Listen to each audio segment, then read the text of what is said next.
안녕하십니까, 정동원입니다. 블랙 먼데이라고 하면 암흑의 월요일이죠. 그런데 이 말이 언제 처음 나왔는지 혹시 아십니까?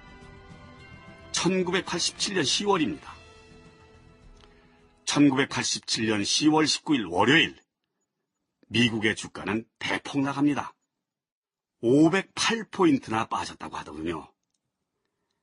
당시 미 연방준비제도 이사회 의장은 앨런 그린스폰이었는데 이런 경고를 합니다.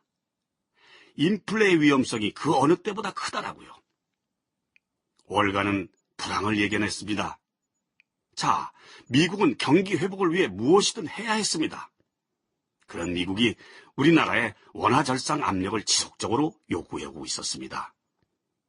바로 그 지점에서 우리는 무엇을 하고 있었을까요? 대선이 임박할수록 각 후보 간의 경쟁은 치열해졌다. 국민들의 눈과 귀 역시 온통 직선제 대통령 선거에 쏠려 있었다. 그러는 동안 정치권이나 국민들 상당수가 간과하고 있는 것이 있었다. 인플레이션이었다.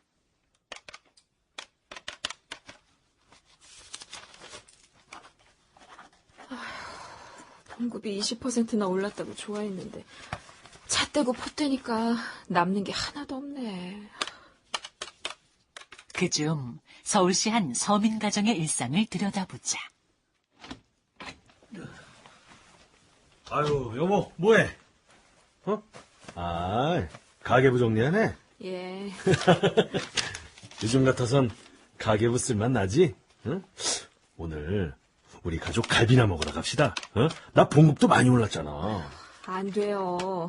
꼭 김장도 해야 하는데 배추값, 무값, 마늘값 싹 다 올랐어요. 안 오른 게 하나도 없어요. 아이, 그러지 말고 나가자고. 오랜만에. 응? 우리 가족이 언제 외식을 하고 안 했지? 애들 참고소 가격도 다 올랐어요. 당신 겨울 양복도 새로 하나 장만해야 되는데 그것도 올랐고요. 여유가 되면 언제부터 냉장고도 바꾸려고 했는데 그것도 올랐고 월급이 올랐다고 해도 여유가 하나도 없어요. 그럼 관둬. 저기 나 친구들하고 술이나 한잔하게 돈 좀 줘봐. 술요? 없어요. 아니, 이 사람이 없기는 왜 없어? 없으니까 없다고 하죠. 그동안 내가 벌어다 준 돈이 얼만데 친구들하고 술 마실 돈도 없단 말이야? 진짜 없어요. 도대체 살림을 어떻게 하는 거야? 그럼 이제부터 당신이 살림 한번 해봐요. 뭐? 월급이 오르면 월급 오른 것보다 물가가 더 오르는데 난들 어떻게 하라는 거예요? 아무리 아끼고 쪼개도 여윳돈이 안 생기는 걸 대체 어떻게 하라는 거냐고요?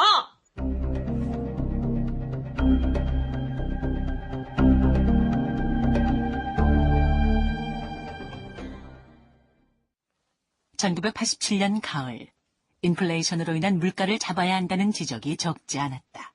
그러나 대선을 앞둔 정치권은 귀를 기울이지 않았고 선심성 경제정책들을 쏟아낸다. 그 가운데 하나가 공무원들의 봉급 인상 문제였다. 전 중앙일보 경제전문기자 이장규의 전두환 시대 경제비사 가운데 일부분. 공무원의 봉급 인상률 발표 때만 해도 그랬다. 예년 같으면 인플레 심리를 자극한다 하여 호봉 승급분이나 수당 같은 것은 제외하고 일부러 인상률을 낮춰서 발표하는 것이 보통이었다. 그러나 이제는 정반대가 되었다. 총무처는 경제기획원의 반대를 무릅쓰고 호봉 승급분 2.6%까지 포함해서 13.6%를 올렸다고 생색을 냈다. 공무원표를 의식한 얄팍한 꾀였다. 결국 이것이 빌미가 되어서 추곡수매 인상률이 14%까지 올라가게 된다. 그뿐이 아니었다. 강도 높은 주가 부양책이 쏟아지고 있었다. 1987년 11월 9일 첫 번째 부양책이 나왔으나 시장의 반응은 뜨뜻미지근했다. 그러자 그로부터 약 열흘 뒤인 11월 18일 보다 강도 높은 부양책이 다시 나왔다. 그래도 시장의 반응은 시큰둥했다.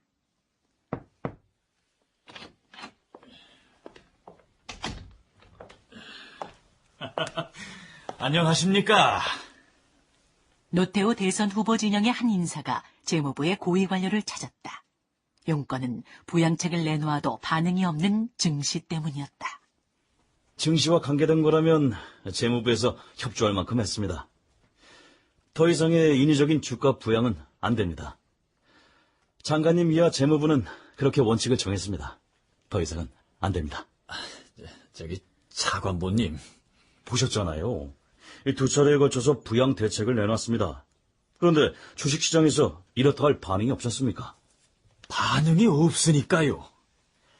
반응이 될 만한 좀 더 강력한 방법을 모색해 볼 필요가 있다. 이게 당의 생각입니다. 제 아무리 핵폭탄급 방안을 모색해봐도 안 되는 일입니다. 우리나라같이 대미 수출 의존도가 높은 나라에서 미국이 불황이면 당연히 우리 경제도 영향을 받습니다. 그래서 주가가 빠지는 거고요. 인위적으로 누가 어떻게 해볼 수 있는 부분이 아닙니다, 글쎄. 저기 국민주를 보급해보면 어떻겠습니까? 뭐요? 국민주요? 국민주는 재무부에서 오래전부터 검토를 해왔던 걸로 압니다만. 검토 결과 지금은 시기가 아니라는 게 결론이었습니다. 저기 국민주 그거 합시다. 이것 보십시오, 의원님. 대체 생각이 있으신 겁니까? 없으신 겁니까? 국민주라니요. 어떻게 그렇게 중차대한 일을 이런 식으로... 이제 증권시장에 터뜨릴 수 있는 마지막 핵폭탄은 그거밖에 없습니다. 못합니다. 저는 못합니다. 차관보님.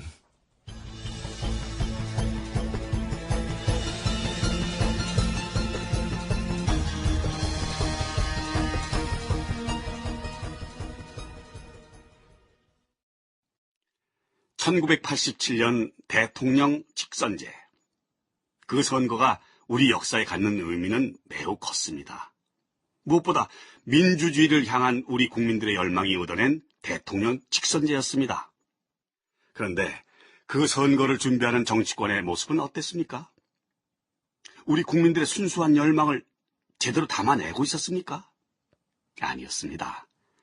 당시 많은 이들이 국민을 위해서라고 외쳤지만 말의 성찰에 불과했을 뿐입니다. 좀 심하게 말하자면 그 어디에도 국민들을 위한 마음은 없어 보였습니다.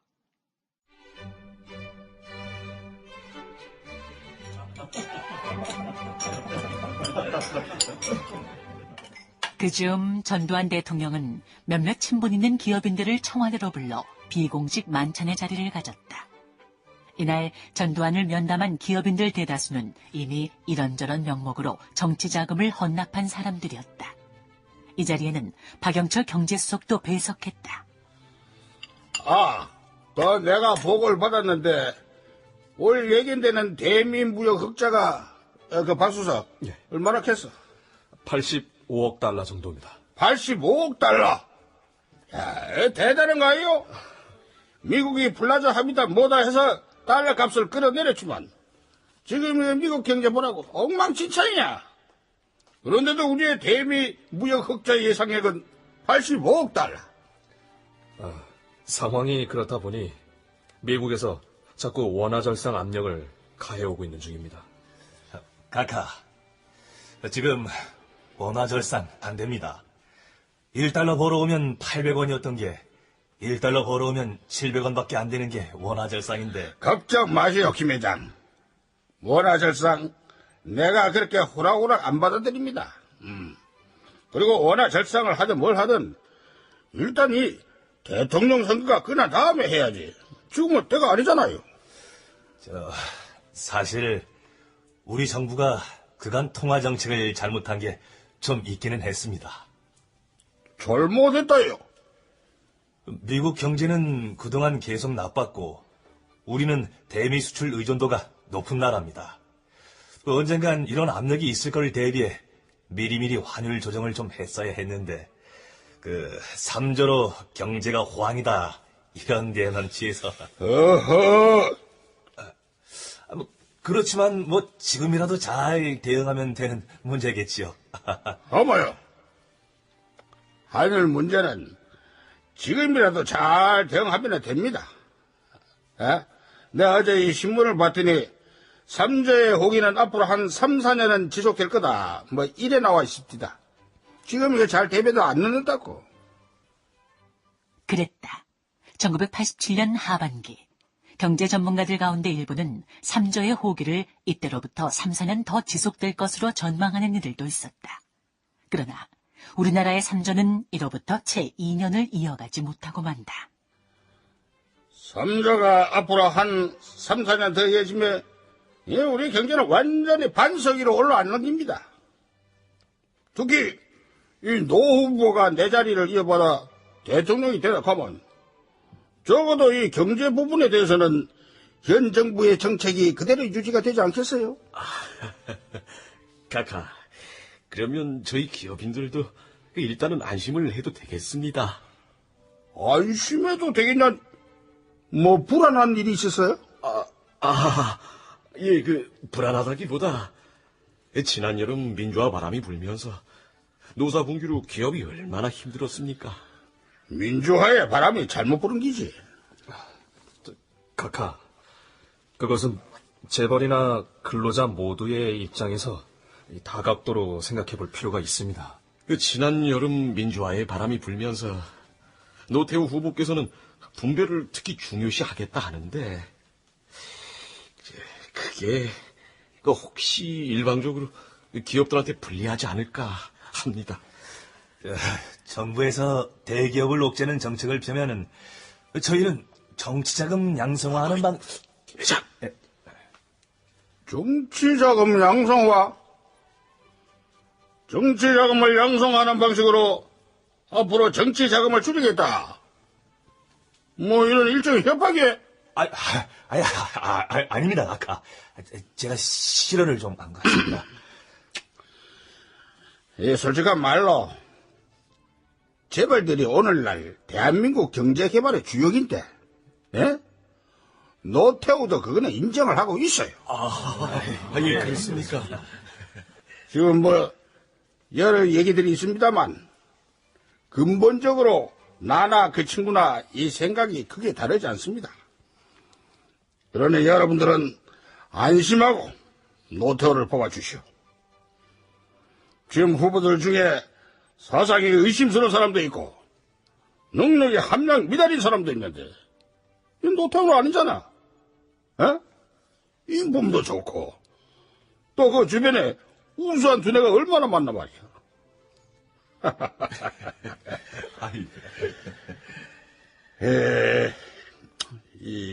그리고 말이야, 여기 계신 이 몇몇 분들 대통령이 언제 입으려나 궁금한 문제가 있지요? 그렇죠? 예, 그렇습니다.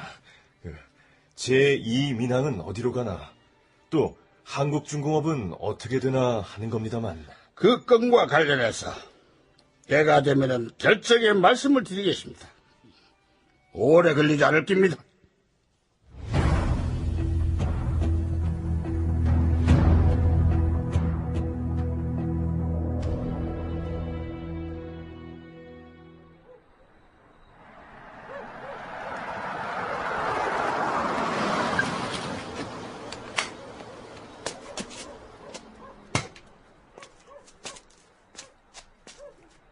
어느 늦은 밤, 노태우 민정당 대선 후보가 청와대 관저를 찾았다. 이 홍차가 아주 좋습니다.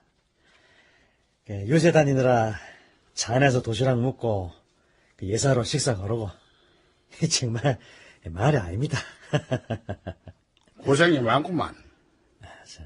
카카, 제가 먼저 드리고 싶은 말씀은 이번 선거를 치르면서 정부가 꼭 지켜줘야 할 원칙이 있습니다. 그 때문에 이 밤중에 온 겁니다. 말해봐. 먼저 물가를 올리지 말아야 합니다. 물가? 예.